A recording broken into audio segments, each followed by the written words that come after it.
So I've been thinking a lot lately, and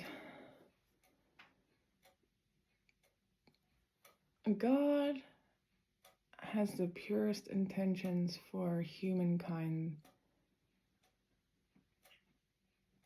that any being could ever have. And a lot of people get angry at God and hate God because of what God does to us. Why did you let this happen? Well, here's the thing. God doesn't let anything happen. He gives us free will. He gives us the ability to do what we want and what we desire. And unfortunately, there are some humans out there that don't live by God and God's way. And God just wants us to love each other and be merciful and forgiving like He is with us. God never took our free will away.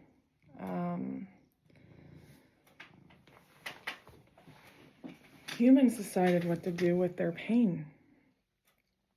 And I've been in pretty deep thought lately, and you go to the beginning of why this all happened and how it just kept being a cycle of misery for a lot of people.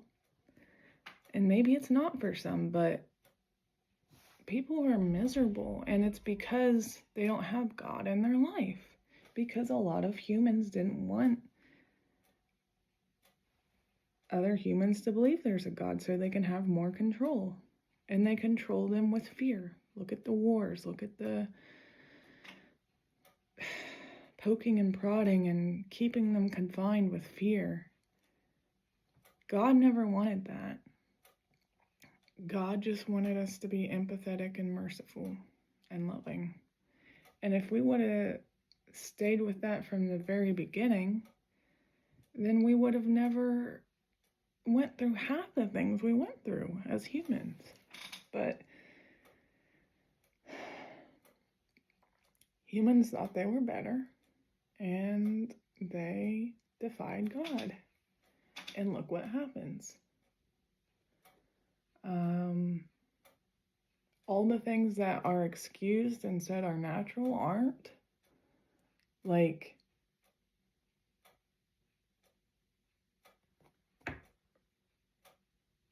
look in the wild and watch a male and female mate.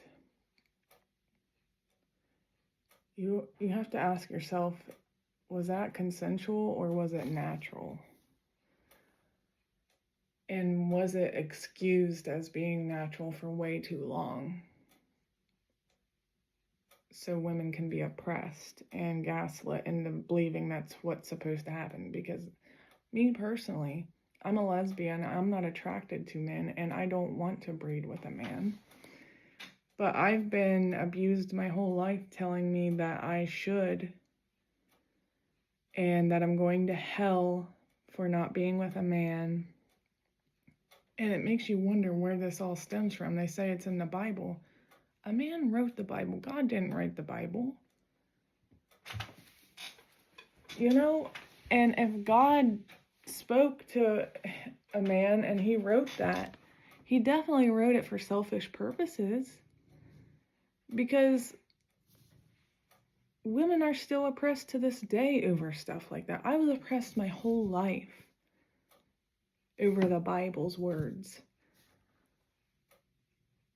The Bible is a book. You know how many religions there are? And we're supposed to believe in the one that oppresses women? I've spent a majority of my life thinking I'm in the wrong for loving a consenting partner because it's not natural and it's not accepted by the Bible. The Bible's an object, yet women are treated like objects.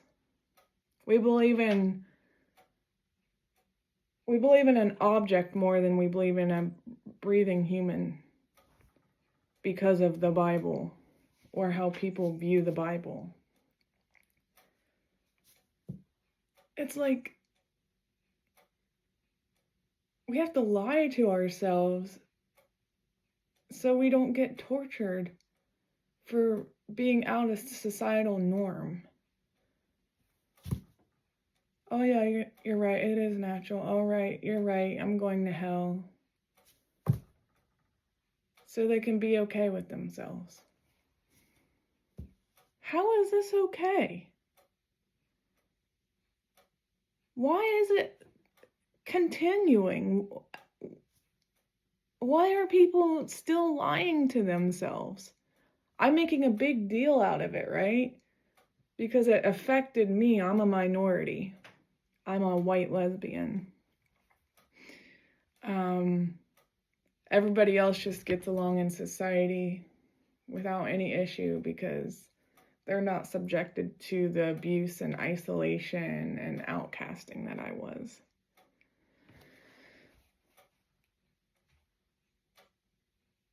But that has given me time to do a lot of deep reflection and think about what even happened from the beginning. And, you know, if you watch animals breed, humans, I'm sure, did the same thing. Now, don't get mad at me because of my philosophy, but I think that the male had a lot of testosterone and he bred with a female. And the nurturing from a female had to develop over time because she wasn't ready to nurture, and it created a lot of unloved children. And they had that deep-seated wound throughout their life, and it became part of society. And you know what happens when you don't have that nurturing from your mother as a child? Woman hate. And they start hating their moms, and not just hating their moms, but hating other women because she's a female, like their mom was. And it just became engraved in society so deeply, without question, that people like me had to pay the price for it. I don't know. It's just, it's brought me closer to God and other ways of thinking and a lot of beautiful things. And I'm grateful for that. But I don't think people should have to be brought to God in that way. Through all that misery and suffering. God doesn't want it that way either. God wants to be there while we're already in heaven on earth. We don't have to be brought there through hell on earth. But that's just the way it is for a lot of people. And that's something I get to look forward to as I recover from everything I was subjected to through mother wounds and other types of wounding that nobody ever did the inner work on for themselves, that they made me pay for. I already did the inner work for myself, so why do I have to give people free therapy? So I can survive half the time. Otherwise, they would continue to torture and be cruel. I mean, I don't mind helping people, but some people force it to the point where if I don't give them a free therapy lesson, that I'm going to suffer for the rest of my life over it because of a deep-seated wound that society doesn't want to fix. And there's my little conclusion for the day. Society needs to change, not me. And I'm tired of being made to feel like something's wrong with me when I've minded my own business and been loving and kind and merciful and generous. People always find a way to make it my problem, my fault. That's why I say lack of accountability plus empathy equals peace. Lack of accountability and mercilessness equals war. So, I think it's up to everybody what they choose.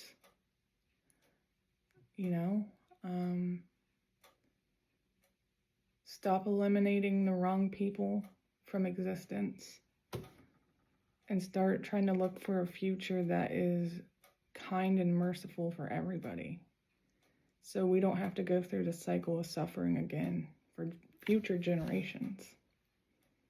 I love you and have a beautiful day.